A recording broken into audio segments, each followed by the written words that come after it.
Hi అండి, ఇవాళ ఏం చేస్తున్నాను తెలుసా? టేస్టీగా హెల్తీగా వెజిటేబుల్ సలాడ్ చేస్తున్నాను. దీనికైతే మేనీస్ అన్నది అస్సలు అక్కర్లేదండి, చాలా మంచిది ఈ రకంగా చేసుకుంటే. నేనైతే పెరుగు అన్నది ఫిల్టర్ చేసుకున్నాను, అందులో కొంచెం సాల్ట్ పెప్పర్ వేసుకున్నాను. కావాలంటే ధనియాల పొడి కూడా వేసుకోవచ్చు.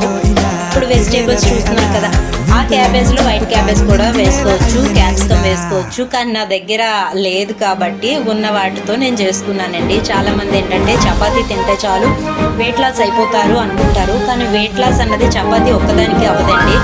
ఇలా కొంచెం అలా మనం రైస్ తగ్గించుకొని ఇలాంటి వెజిటేబుల్ సలాడ్ చేసుకొని తింటే ఆ తినే ఫుడ్తో పాటు కొంచెం మనం జంక్ ఫుడ్ అన్నది తగ్గించుకొని చపాతీ అన్నది తింటే బయట ఫుడ్ అన్నది అస్సలు తినకుండా ఇలా మనం మెయింటైన్ చేసుకుంటే మనకి పొట్ట తగ్గడం కానీ బరువు తగ్గడం కానీ చాలా బాగా జరుగుతాయండి. ఇంకొకటి ఏంటంటే షుగర్ వాళ్ళకి కూడా చాలా మంచిది, ట్రై చేయండి.